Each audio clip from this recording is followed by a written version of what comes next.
Are you Effinger? Effinger. Thanks for asking. My colleagues don't even know that. All right, we are here for Multnomah County District 1, the West Side endorsement interview. Thanks for joining us. I'm going to ask each of you to first give us a quick bio, maybe a 2-minute bio of who you are, and then we're going to go back down the line and ask what qualifies you to do this job. So we get the more biographical information first. We'll just start over there. Kevin. Nick, are we rolling? Rolling. Okay. My name is Kevin Fitz. I'm a native Oregonian. I was born in Eugene, Oregon in 1965. One of the most important things to me in my life is my family and my partner. I have 2 older sisters and 1 younger brother. One of my sisters lives in Seattle, and my other sister lives here. Family is so important to me, so important to me. My parents are dead. I'm 59 years old. I'm an individual who has struggled with disability in the United States military. It was my family that caught me. What you need to know about my bio is that my family is primarily important to me.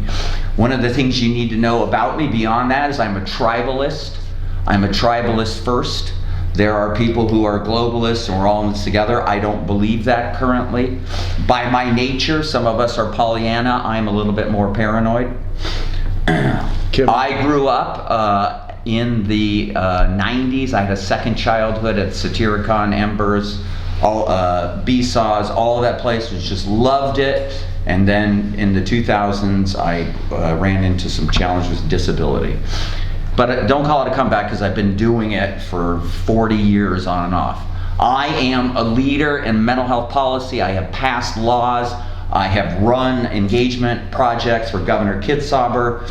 In your pages, in the Willamette Week, you should read one of the gentlemen who's endorsing my campaign is a gentleman named Peter Davidson, a Harvard-educated psychiatrist who deals with what? The most problematic, most challenged dual diagnosis patients that the other side of Oregon, the eastern side of Oregon, has seen. I am a passionate person who believes in human rights. The last thing you need to know about me, I've never been married. Has any of you been married? When you announce that you're getting married, in Russia's the bridal cottage industry, you need to get your fingers done, your eyelashes done, etc., etc. So parallel that to running for office. Out of nowhere comes conventionality, 4 or 5 30 to 40 sums sit in front of you and say, you don't know what you're doing, you need to buy us. We're getting away from bio here. What work are you doing now? The work I've been doing for the last decade is mental health policy. I've passed 3 significant laws in the legislature. As a consultant, or do you have your own? I run a nonprofit organization called the Oregon Mental Health Consumer Station. Okay. What I brought to us, the last gift I brought to Oregon was 4 psychiatric crisis houses. Okay. Across Oregon. And you're currently, what's your current job? The executive director of the Oregon Mental Health Consumer Association. Okay. I have a piece of legislation that stalled in we're going to come to that. Okay. This is bio material. Okay. Vadim.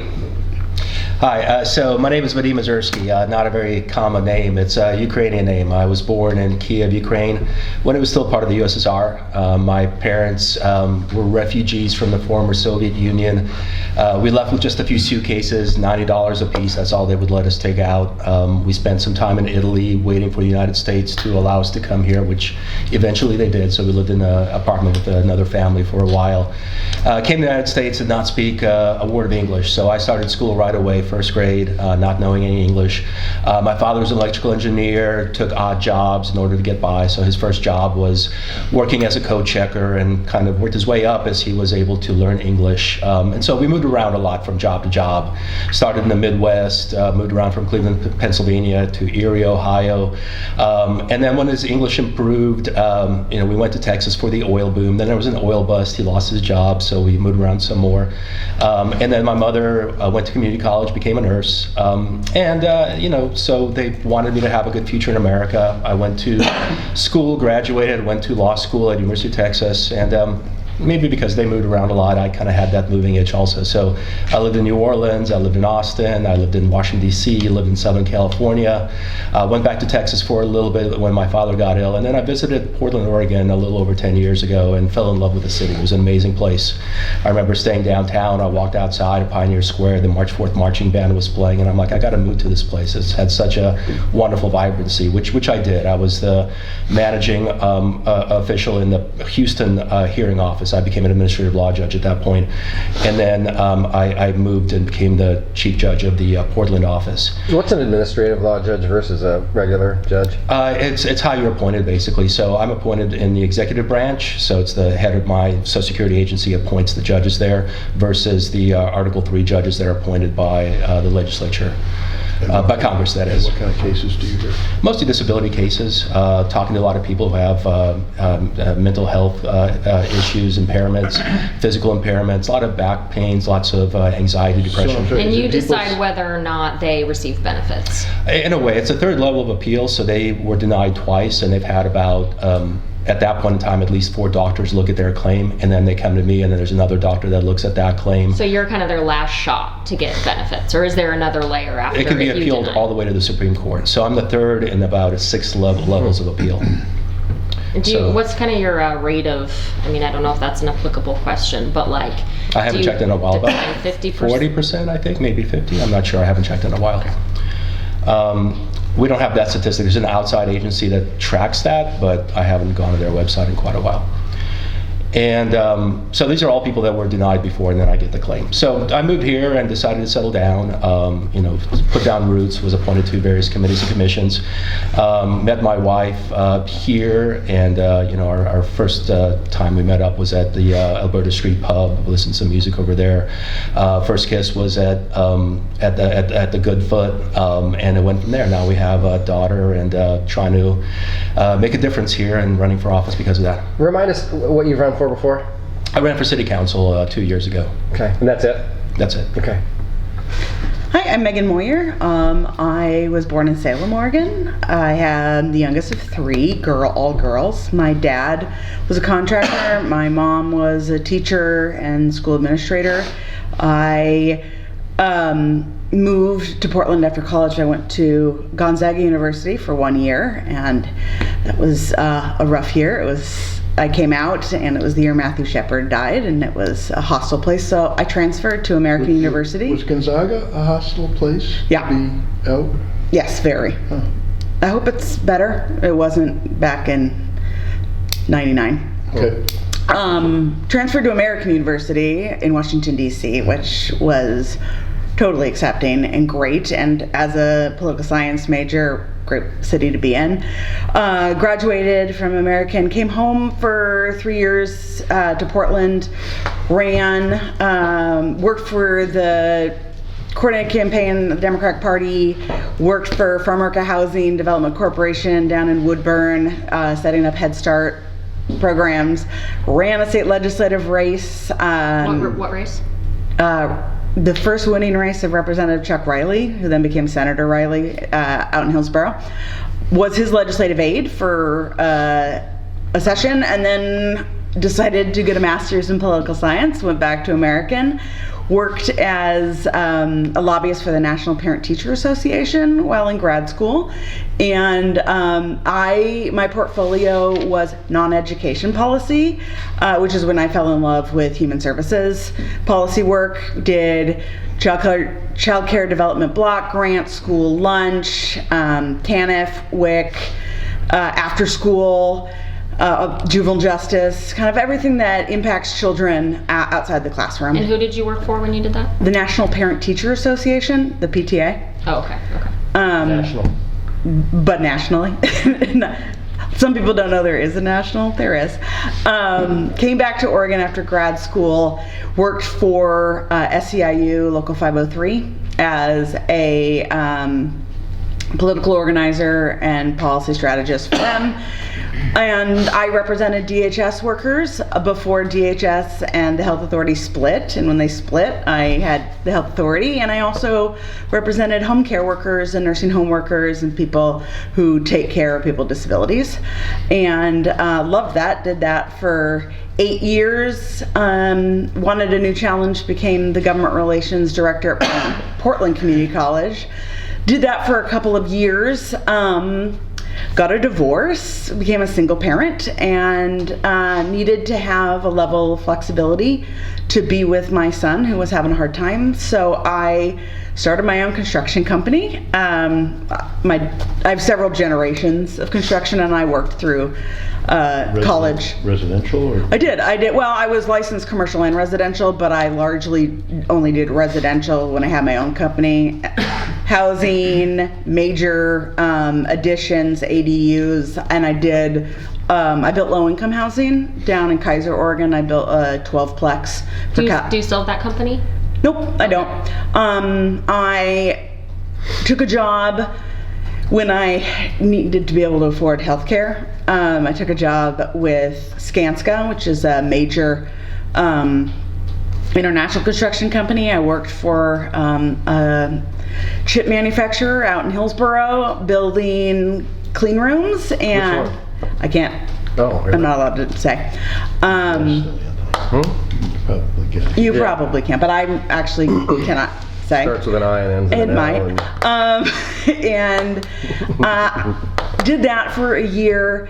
Then the job at Disability Rights Oregon opened up, and I really, even though it was really interesting work, like totally fascinating to be in that environment, I really missed feeling passionate about what I was doing. And I decided that I really did want to go back now that my family was in a really good place. I got remarried and joined Disability Rights Oregon as their public policy director, and I've been there for a little over 3 years. Is this your first time running for office? It is, yeah. I think everybody. Is this nobody's held elected office, right? No, nobody's held elected office. I've ran. Right, we've had people who run, but Yeah. okay, great. I was a shop steward. So.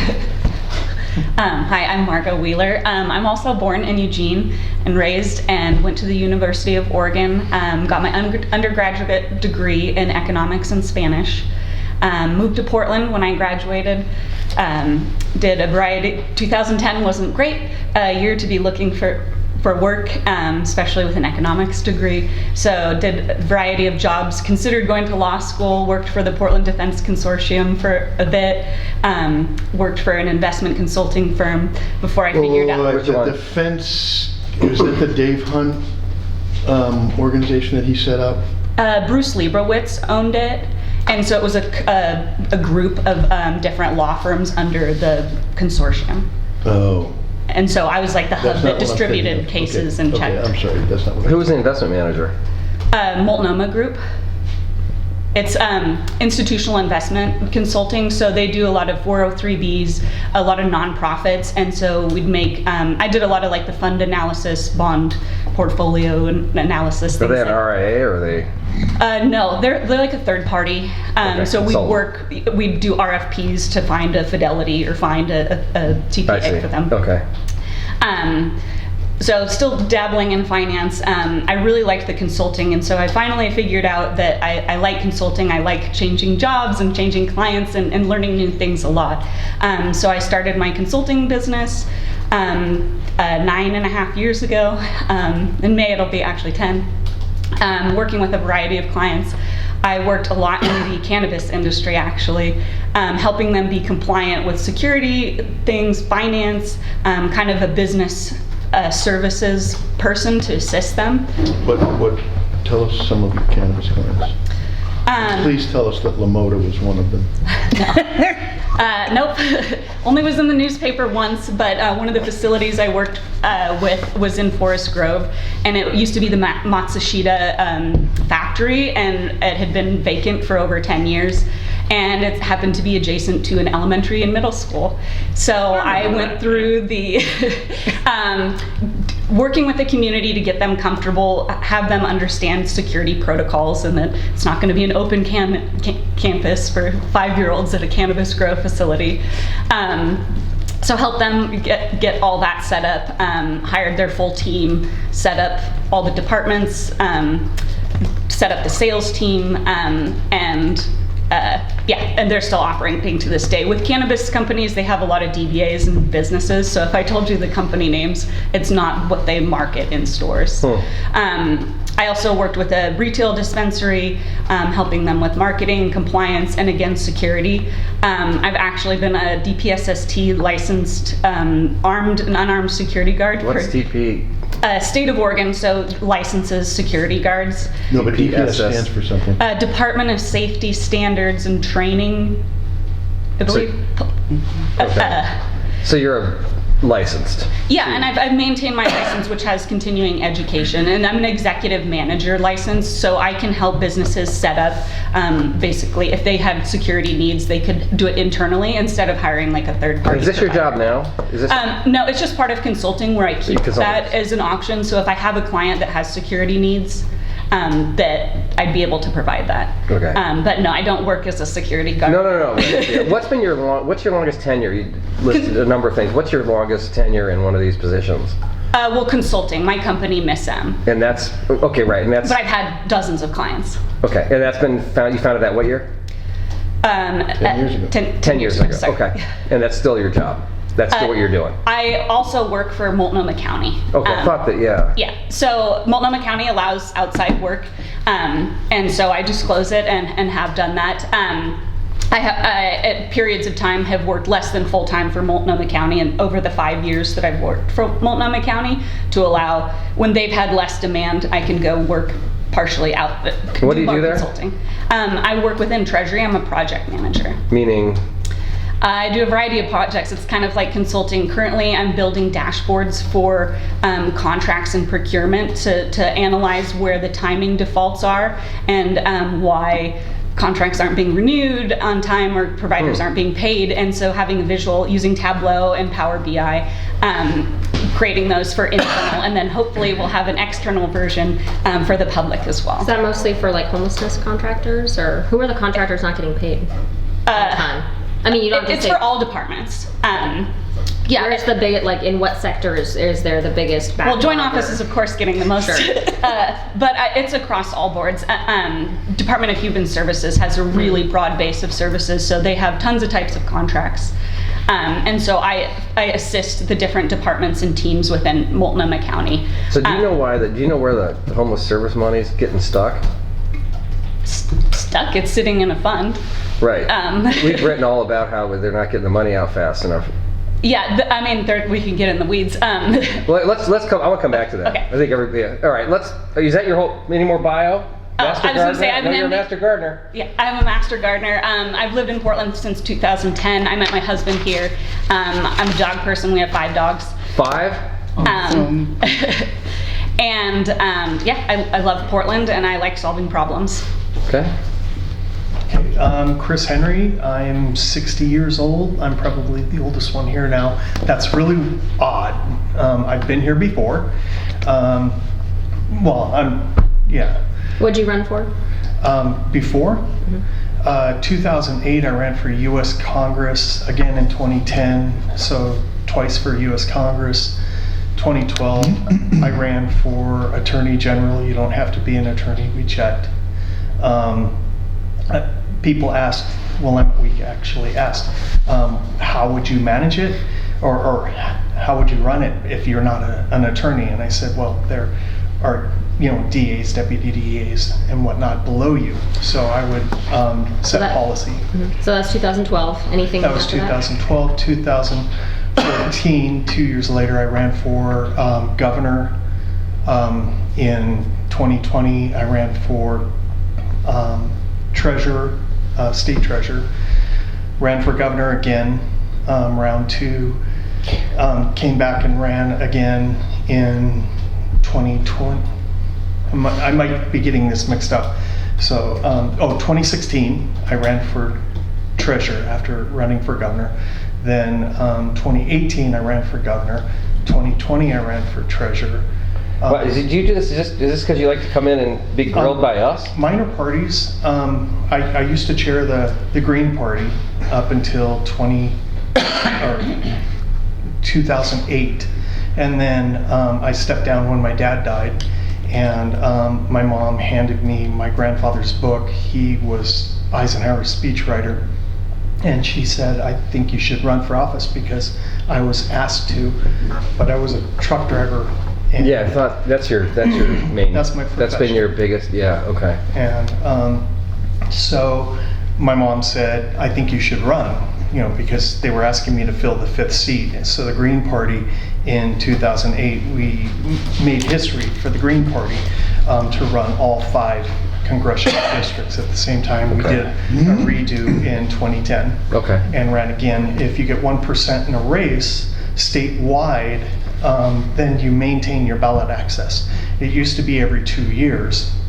Then the legislature changed it when the Working Families Party was going to lose its ballot access because it did not run a candidate statewide. So you're back. So I'm back, but I'm not back running statewide right now because I secured 4 years running for U.S. Senate in 2022. Well, ran for bully before that. You're Labor's glutton really for near and punishment, dear I to think. me. And then I endorsed Christina Stevenson. All right, let's. My brother died. I have a question that's burning in my mind, and Sure. Maybe we'll start in the middle and go out like this. So one of you will replace Sharon Myron, right? Unless I'm totally confused. What letter grade would you give her as a commissioner, and where would you say you are on the spectrum between Sharon and JVP? Like one of those polls where you're like, am I mostly agree, don't agree, disagree? I mean, so that's 2 questions. We'll start in the middle. I'll give her a B+. We've talked a lot, and fundamentally, we both share the same critiques of what has been going wrong. And I think that if she were given the opportunity to engage in building these policies or addressing these issues instead of being kept out, I think she maybe wouldn't have had to be very vocal on the council. I can't say that for sure. I don't serve, but I do think in retrospect, I think she wishes she would have been able to be more effective and have built relationships so that she was an insider instead of an outsider who has to point out what's lacking. But I think when she talks about what is going on and what's wrong with the proposals, I totally agree with her. And can you just elaborate a little bit on, it sounds like you agree with Sharon on some of these pieces, but what do you think is wrong with these proposals that are, that's very vague. Can you name a couple specific proposals? So we more recently discussed the joint proposal that came from Jessica Vega Peterson and Ted Wheeler, and it really it fundamentally was not an actionable plan. It was a bunch of aspirational statements that I think, if you're going to set values, are great, but from the perspective of being a citizen of Multnomah County, how are you going to do that? On what timeline? Who is going to do it? How are you going to be held accountable? There are barriers to some of these ideas. What is going to make this effort different than the last one? And going back, many of these talking points are the same ones. So they're not necessarily new. So you'd say you're closer to Sharon on the spectrum. Well, you mean in what we think is going wrong? And what you think, which direction? And the diagnosis. Yeah, I think I agree with her on her diagnosis, particularly in the area of services to people with mental illness. I'm going to add one question for everybody. So here's a very specific thing. How many paramedics should be in an ambulance in Multnomah County? One. Okay. And an EMT. Great. Right. Vadim, where do you think, what letter grade would you give Sharon Myron? I give her a B+ as well. I think she points out the issues that we're seeing. She points out the difficulties and the fact that the commissioners are not working together to solve the problems that we have at hand, including the fentanyl crisis, where she wanted to have a plan and it got voted down 3-2. On homelessness, she has really great ideas. We need more transitional care, provide stability for people. She wanted to purchase a hotel in order to make that happen, the Crown Plaza across the river. Not sure whether that's, feasible for various reasons, but that's the kind of bold thinking that we need because we need that urgency right now, and I'm not seeing it on the county commission. I say a B+ and nothing higher because she hasn't been able to get 3 votes on the county commission for a lot of this stuff. And in fact, it's caused a caustic environment there where they've had to do a retreat in order to figure out how to work better together. She's asked the governor to take over their services completely. I think, if you have that bold vision, you need to get people to buy into that vision, and that's what we've been lacking right now. So I've seen her chart where it's a bunch of different lines and it's very hard to tell where things are going. It's all a mess. No question about that. We need to streamline it. We need to have people working together. We need to have all these service providers be on the same page. And we need to have a continuum of care, which we don't have right now. So all those are wonderful ideas, but you need to be able to get the budget for that. You need to be able to get the vote for that. And you need to get public support for that. And that's where we Why do you think she's been unable to do that? Well, part of it is, they've ceded a lot of authority to Jessica Vega Peterson. They say it's the executive rule or what have you, but basically she's been able to set the agenda without any pushback. She's been able to set the budget without any pushback. And so you have to be able, as an elected leader, to push back if someone is taking too much control. So that's part of it. And then another is, personalities on the county commission. So I'm running right now. I'm already establishing relationships with Jesse Burke, whom I've known actually for a long time, with Vince Jones-Dixon, both of them have endorsed my campaign. I'm working on that right now, as well as the mayoral candidates that have endorsed my campaign, to build those relationships, that level of trust, so when we're in office, we'll work together on the county commission, and we'll work together with the city to get things done. How many paramedics on an ambulance in Multnomah County? 1. I'm talking to the unions right now, trying to figure out why they think there should be 2. Okay, but 1 is your answer? Yes. Okay. Sharon Myron. I would give her a C-. I again have a different perspective, having had her asks roll down to my department or seeing how it actually affects the operational level. My problem with Sharon is she had 4 years. Commissioners can go to departments and individuals themselves. They don't need board approval. They can say, I need to see this, I need to see accountability, and she hasn't.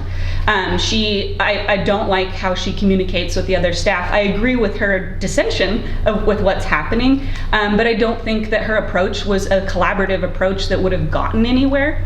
And she did have a lot of opportunity herself to go and be an advocate for what she believed and go to the departments. When I get an email from any of the commissioners, it is top urgent, and we go and address that and get them. We drop everything and we do it. She did not do that, and towards the end of her time, now she's being very vocal, and I see it more as I'm going to save my skin because I didn't do anything in 4 years, and I know that's harsh, but I have also seen her be flip-flop on things where publicly she'll vote yes on things and then internally in email scathing, I don't like this. And it's very disingenuous and dishonest in my opinion. So I don't trust her. But that doesn't mean that I don't agree with some of the things that she's bringing up and saying. But I think that talking about things is just talk. How would you grade the chair? JVP, if an F went lower, then I would vote lower. I am deeply involved with this Preschool for All tax. I work with Metro and the City of Portland. And Jessica Vega Peterson, while Preschool for All sounds great and who would be against it, functionally it was not implemented well. It's not doing anything for kids. It's huge administrative spend. That department is huge and highly paid individuals. And the tax, I could go on and on. The City of Portland's not administrating it properly. They're not upholding their intergovernmental agreement. They can't give me data that says who owes the tax and hasn't paid. Let's talk after this. They did. I was gonna say I'm putting my job at risk running, I'm well hated. People are calling. I report directly to the CFO, and he can't endorse me because that's not a position that can endorse. But he likes me as a employee and thinks I'm effective, so I can say that. But sorry, I was losing my track. I'm very impressed that you're shit talking your bosses. I'm not afraid to be the odd man out and say what I think. And people don't really like it, but when you're effective and you make change and you actually do the work, they hate to like you. And so even other departments, I am the Swiss Army knife that is deployed when somebody can't do something or they don't have the skill set, because I have the broad skills and I get stuff done. I do not like meetings and talking about things. If there's a meeting, there needs to be Well, an you're going to have a outcome. lot of meetings if you get this job. But there needs to be an outcome And they're of on each of those TV. meetings. And Yeah. I believe that if I'm being paid by taxpayers, I'm not a steward of their money if I'm just having coffee with everyone or talking about the same thing 12 times over. There should be actionable plans and action after any meeting. And I think that it's a lot of just talk. Real quick, do you manage people? No, I don't. Just Okay. projects. Have you ever managed people? Yes, in consulting, setting up. How many? The biggest facility meet was 35. Well, sorry. How many employees have you managed of your? Have you ever had employees of your own? Yes. Okay. So they direct reports. So I was the general manager for a manufacturing company, even though it's like through consulting. I still was the operational person that everyone reported to. And so about 35. There was. I had a finance person, I had an HR person, and then the actual working staff had 4 managers and then about 25 people under them. Sorry, go ahead. No. So, okay, last thing. How many people on an ambulance? How many paramedics, sorry? 1 paramedic. Okay. Got some consensus here. All right, let's go to this end. Same You question. guys read your own newspaper? Just curious. No. You No. don't? Because you've been writing about me for the last 10 years. I wasn't prepared that you didn't know my legislative. Well, we have to do this because we're filming I this for our understand. viewers, and our viewers may So not what know was exactly what's who the you are. question again? What grade would you give Sharon Myron? Pass. She's a personal friend of mine. She supported every piece of legislation I ever introduced. I like her personally. Deb Kafori is supporting my campaign. She also has supported every piece of legislation that I passed. So you don't want to give her you don't want to grade her because she's a personal. What a grade? What does a grade mean? A grade of her history of getting things done, of her policy I have been stances. working in public mental health since 1988. You have been through 24 behavioral health directors. To fault the person who inherits the mess from yesterday is ridiculous. How well is so-and-so doing? We fired the losing bureaucrat. You inherited it. What you don't do in your thing is we're all accomplished, but how well are you at politicking? You come to the dais, he said it, a good point, I appreciate it. What the key is, I need 2 votes. I can rally and rant and rave, but I need 2 votes. Who is effective brings 2 votes. You Nancy Pelosi your way into success at the top of the county commission. So I'm not going to grade my friend. I'm personal friends with her husband and her family. I'm not going to grade people like they're school children. I'm not going to grade any one of these in the campaign publicly either. So how many people should be on how many paramedics 2. on an ambulance? 2. Okay. All right. We're gonna go over here now. Okay. Give a grade to Sharon Myron unless she's a personal friend of yours, and tell me how many people, and tell me why, and then we'll talk about the ambulances. Oh, by the way, here she is right here. When I spoke about her first report the first report she did, I quoted what I said about her report and what we should do. All right. No one read it. Chris, go ahead. Okay. So I voted for Sharon. I'm guessing maybe some others did. I'd give her a mark of an A. I don't think 4 years is enough for a person to gel everything together and to get things done. Both. To figure out the problems and to get things done and to fight the system to try to shift it. I also believe that if she is going up against the other people, then I think it behooves us to look at that and not just say, I think it's great that Margot has, that she can trash talk her bosses, but when Sharon goes up against the people who are sitting next to her, she should be able to notice that Sharon's also doing the same thing. Is, you know, in the same way. As a Teamster, you don't hold back. You know, you say what you mean. But you know, yeah, okay. And with the people on a bus, if you've got people coming out and you need some assistance, especially with touchy situations, you're going to need 2 people on that bus when it comes out and it responds to a scene. So we okay. Are we talking about the? I'm talking about your final follow-up. So you have 2 paramedics, or one? I'm saying I'm probably going with 2 in most situations. If you're riding alone, what are you going to do if you don't have someone else there? Yeah, we have EMT, I guess, is the other option or something. All right, you guys, we've been monopolizing. You all want to ask some questions? Go for it. Is it a waste of money, you know, to have 2? We don't have enough So, paramedics. Huh? We have a shortage of paramedics. Okay. Yeah. Can we get into the joint office? I mean, I think that's top of mind for voters right now. And it's a complicated subject. There's a lot going on. Can you each talk about how you believe the county's homelessness system is failing and why you believe that is, and what you would do to help remediate that problem? I know that's a big question, but you know, that's, again, top of mind for voters, and it includes a lot of different aspects: mental health, homelessness, housing insecurity, affordable housing. I mean, it's, you know, it's a top issue right now. So can you each take 2 or 3 minutes, talk about what you think is wrong with the joint office, why you think that is the way that it is, and what you would do to help remediate it? We'll start with you, Megan. Sure. I have a lot of criticisms for the joint office. I think it is a totally missed opportunity. Collaboration is essential, but instead of it being collaborative, it's finger pointing, and there's no accountability. So first thing that I think desperately needs to change is there has to be a comprehensive plan that is concrete. And when I look at what is the role of the county and what is the role of the city, that has to be clearly defined. And people need to take ownership so that they have decision-making authority. So I'm just going to slow you down a little bit. So no accountability. There needs to be a comprehensive plan. Yeah, JVP and the mayor would say they just put out a really comprehensive plan. The commission 2 years before would say the same thing. Commission 6 years before would say the same thing. What to you is a comprehensive plan? And please be specific. So here's an area that I think is the county's responsibility that is essential to fixing this. There's a significant number of people who are experiencing homelessness that are probably our most visible.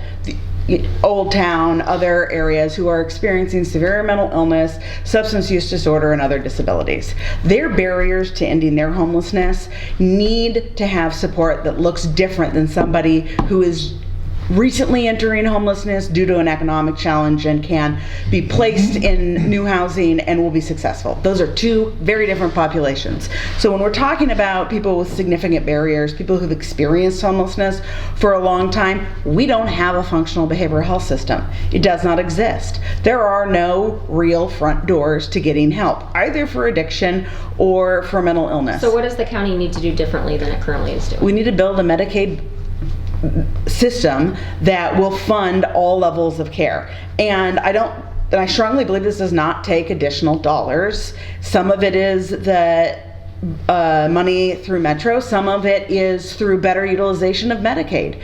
And we don't even touch Medicaid long-term care for people who are chronically homeless, who cycle between jail, state hospital, and civil commitment. So if this is a feasible thing, Yes. why has the county commission not done this? Well, that's why I'm running.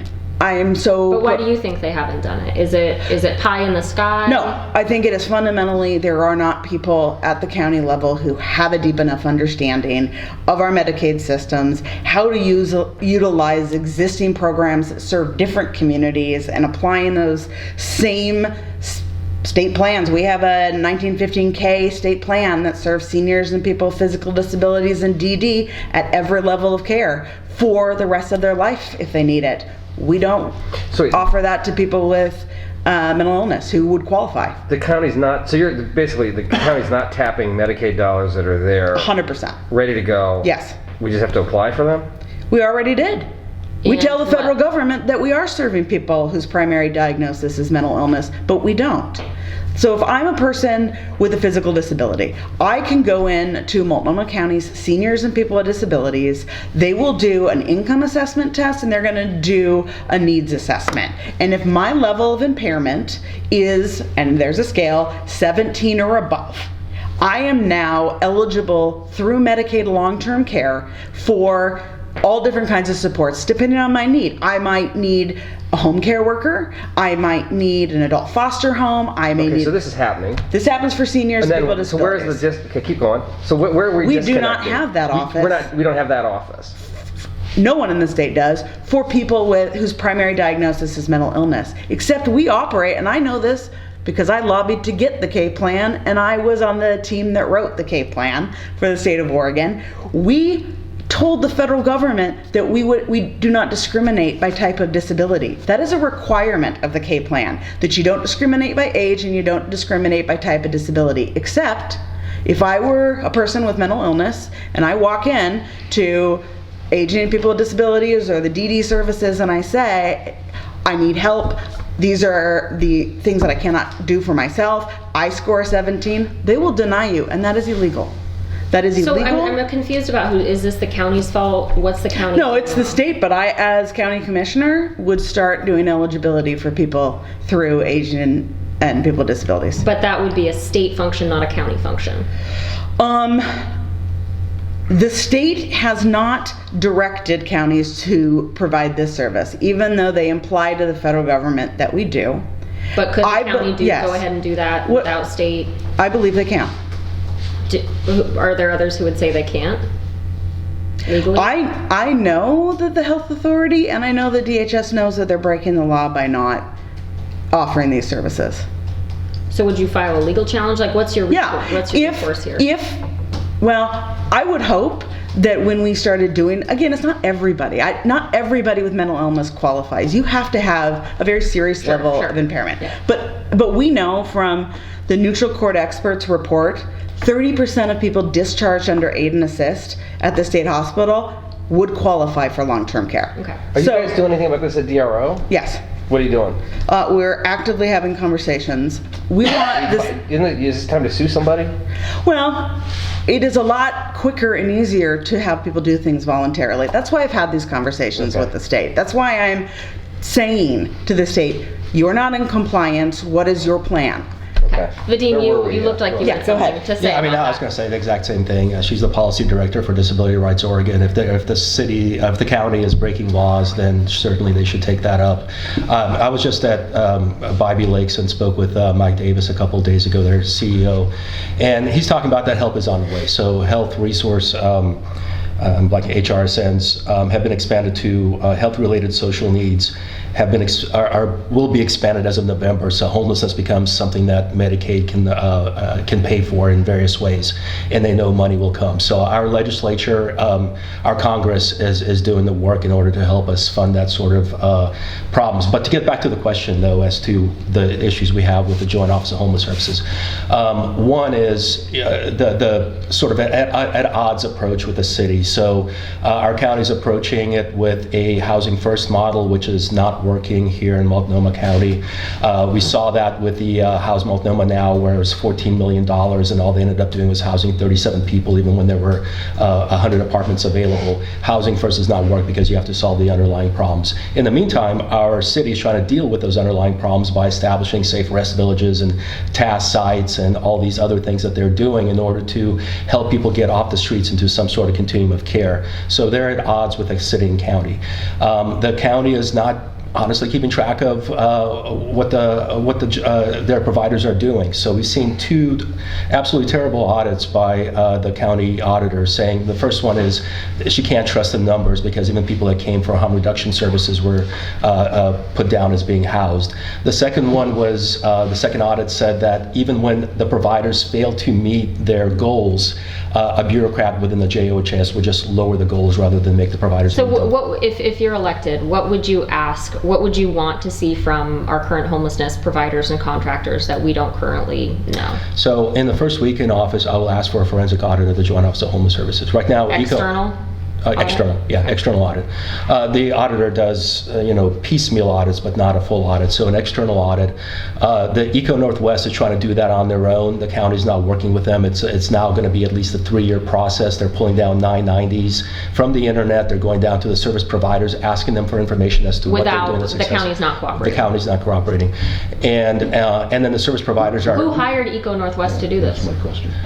They're doing it. They're not. No one's hiring. They must be getting funding from somewhere there for this, I would imagine. They presented at the Revitalized Portland Coalition on the first initial report as to like the big amount of money, but it's just the first maybe 6 months that they're doing it right now. And they didn't mention the funding. They just said that they're doing it. Nice. And so. Anyway, so they're pulling down, they're going to the providers. The providers are saying we need non-disclosure agreements before we even talk with you.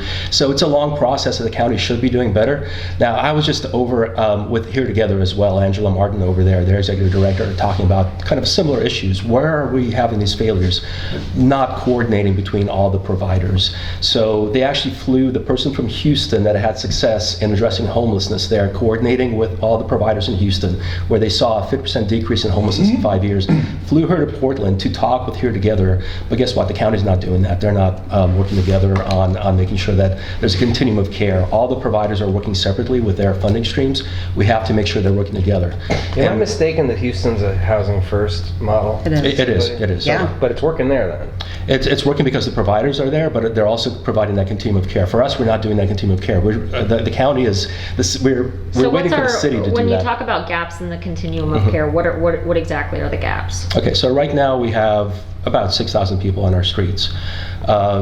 They're not getting outreach. We're expecting them to go out and find the services themselves. The Oregonian did a wonderful article about it. 66% of the people on the streets that they polled, 300 people I think, said that they did not have even a first contact with an outreach worker. Of the ones that did, 75% they never had a second one.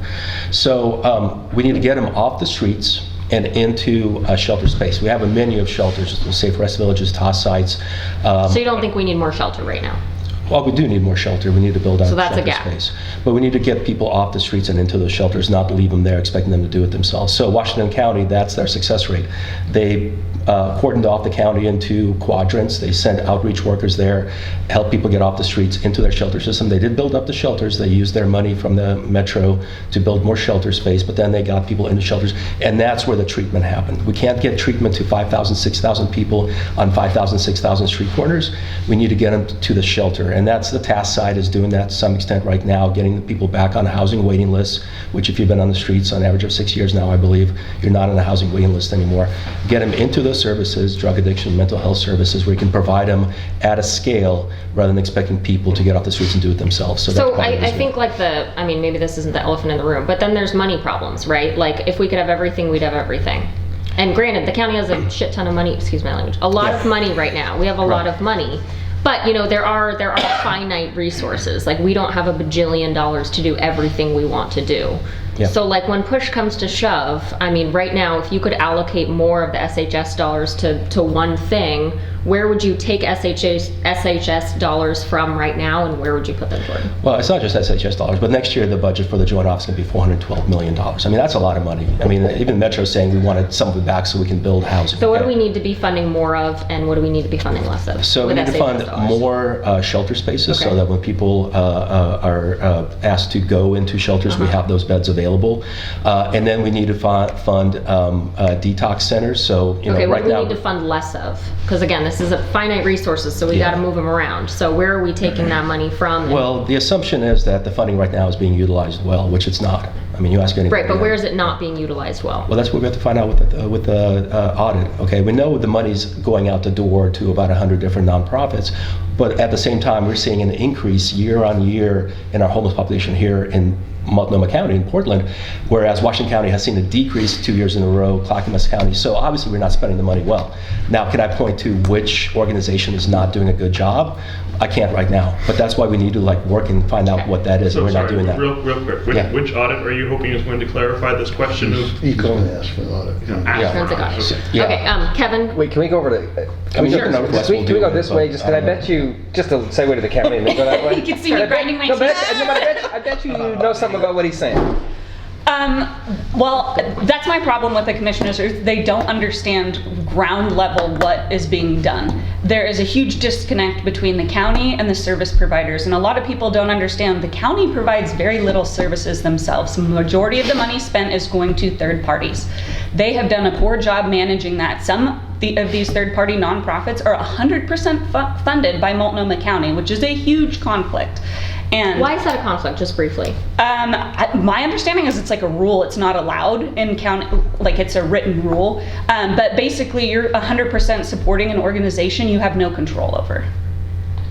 And they're their own organization, but 100% funded by Multnomah County. And when you have that tied in, you can't let them fail. You can't stop funding them or drop down funding, because then that provider isn't going to provide services. Right, you can't like yank the money because they're basically you, but you also can't control them. Classic all responsibility and no power. Is that like a number? Is that a decent number? Like, can you give us a ballpark figure of how many? It's not a huge amount, but the fact that these are just found and stumbled upon, and they're not actively looking to make sure this isn't happening. The contract management process in the county is terrible. They just hired a new director. They paid a fancy consultant lots of money to go tell them what they already knew. What's the fancy? Like, how are we talking? Like Deloitte fancy?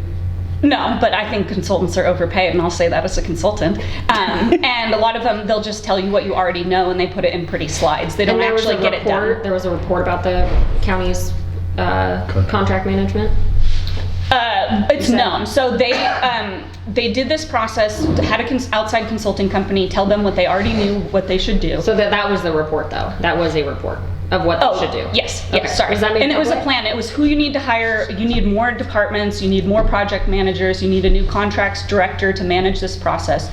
Because right now, they don't manage the providers. They don't get they get numbers like number of beds, but they don't track down enough to know that you're getting services from the health department, from DCHS, from the joint office. Each department is completely siloed, and how they do contracts, even though they use the contract and procurement department, each department is the one initiating those contracts. So there's very little oversight, and a lot of it comes down to get very technical, the software solutions that we have. And so the county, when the people get upset, they go and find another solution to tack on. When the problem is they use an HR management software called Workday. You guys might use it for HR and your time slips or something like that, but they're using it for a complete ERP system, all their finances. People are not inputting dates. The system does not work. Am I going to be able to watch this later? Because this is pretty good. Sorry. Part of why I'm running is because I want these things talked about, and I just need these issues on the table. What are we not asking our homelessness contractors that you think we should be asking? We're not having them accurately collect data on people. So numbers of people, if I walk out of the shelter and walk back in an hour later, I'm 2 people. Like, they do not have any standards for capturing data. As long as the community-based organization submits their expenses in the buckets that were agreed upon, right? And what like are this those is buckets? food, this is food. It's based on ledger accounts or what type of spending it is. Okay. And so as long as they spend within those, there's no more questions asked. You're not saying that the nonprofits aren't accumulating this data, that they're just not required to turn it over to the county? Some of them are better than others, some are more sophisticated, and that's where I think Multnomah County is not doing a good job working with those providers and knowing, how are you capturing data? Do you have one Excel spreadsheet on somebody's desktop? Is Built for Zero supposed to solve this? Exactly. We've been asking for a by names list for 4 years. Is that a thing that this Built for Zero could solve, or no? I don't think so. I think this is an operational lack of understanding where you have leadership disconnecting from the people who are actually providing the services. So the SHS, so there's contractors that get tens of millions of dollars, and then there's ones that get 100K. Mm-hmm. When we're talking about the bigger contractors who are getting multi-millions per year, are there certain, like, can you name 1 or 2 of those nonprofits that you see their ledgers and there's 3 buckets and there's no dissection of actually what they're doing? Like, are there 1 or 2 nonprofits that you are particularly like, we should be asking for more information?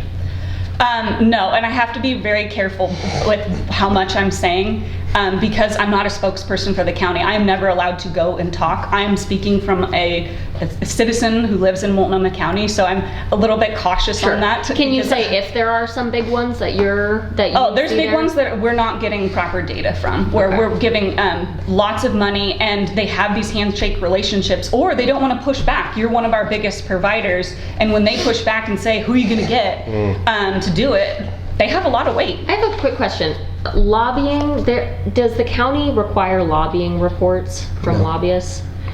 I don't know. So City we does, not the don't county. know if like certain nonprofits who get a lot of money from the county are lobbying with the chair or other commissioners. We don't know that. No, but I can tell you that the contracting process is very skewed. So they changed where you still have to go through the procurement process. They changed it from $10,000 to up to $25,000. But that process is not always, they claim it's unbiased and that they're truly vetting, but there's always a crowd favorite where it's very much like we want to work with this provider. And so it's not a true unbiased RFP with these.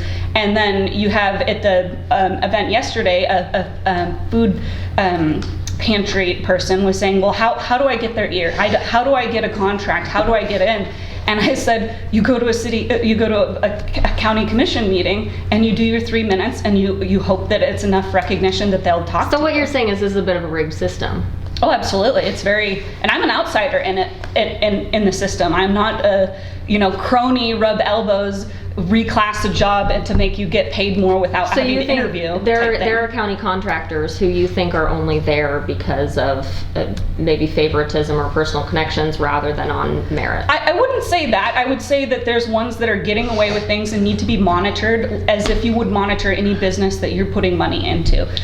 You want to know what your employees are doing if you're paying them and what you're getting out of it. And right now that there is a lot of confusion and how there's no standardization too, because if I'm providing this service and you're providing this service, we should be submitting data that is standardized so we can actually do an analysis of what's effective and what's not. Okay. But right now it's so one-off. I need to interrupt. Yeah. We have less than 10 minutes left. So, Kevin, great discussion though. Yeah, do we need to get these guys' Yeah. hands? Can you speak and then to Can you speak to your opinion of the Joint Office of Homeless Services? I should just say, let me just preface that I have been involved. I was on the ground floor of building Unity. I was also on the ground floor of building the Providence Crisis Triage. I work full-time in psychiatric services. I'm a national expert in psychiatric crisis. I fly all over the place or drive all over the place speaking at state conventions about intervening upstream to the individual in psychiatric crisis. I have brought 4 psychiatric crisis houses to Portland, to Oregon.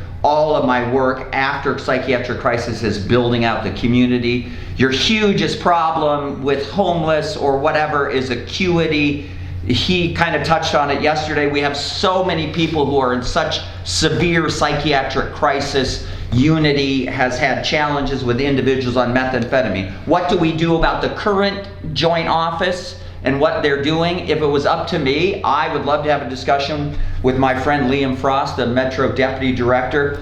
Why don't somebody propose, why don't you take it, since you're going to be the Metro HUD, the Metro Housing and you're going to be that housing provider, why don't we just get at the back and forth? I'm also involved with the Methamphetamine Crisis Stabilization Center since 2019, where the city and the county have been fighting over that.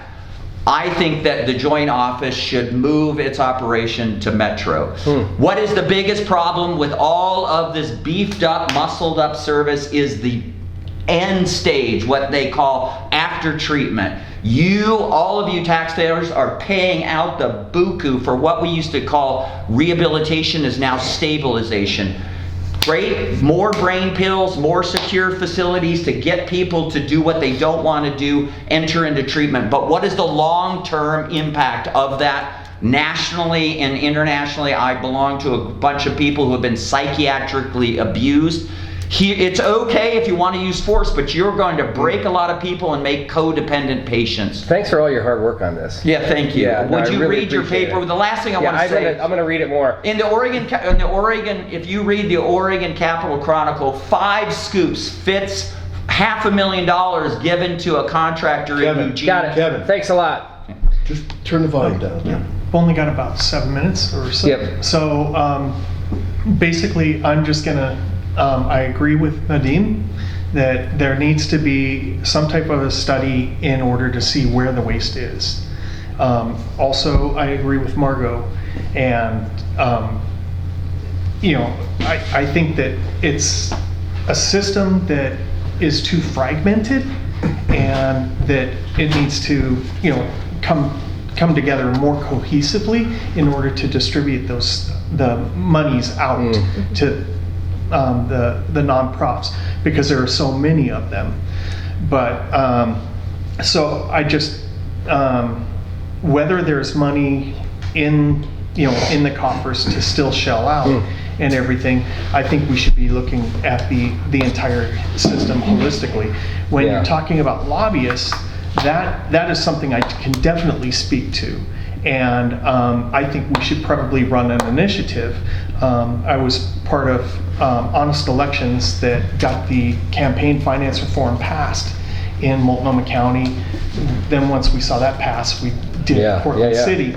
So I don't see why we couldn't also. And that's in my voter pamphlet statement as the lobbyist. That's awesome. And that we should have transparency. Do we have time for another quickie on pre-K? Nope. Can I, a couple rapid fire? The Metro wants to put a ballot measure on the ballot that would take back some of the SHS dollars from the counties and put them towards affordable housing. Yay or nay, each of you real quick. guess we don't. Chris? Affordable housing. Just yay or nay on the Metro wanting to take some SHS dollars for affordable housing. Yes or no? We can, we'll come back to you if you want. Yeah. No, okay. No. No, it's not mission accomplished on homelessness yet. Okay. Yes. Yes, okay. Can we just do that on pre-K? Would you get rid of pre-K if you could? This pre-K program? Yes or no? If you could jettison this pre-K, the county pre-K program, yes or no? Pre-K. Get rid of it, yes or no? If it's not working, jettison it. Okay. It should just be scholarships. That it's a huge inflated Multnomah County department, and there is slots. There's not a high demand for preschool. This isn't a supply issue, so it needs to be scaled way back, if not totally reconfigured.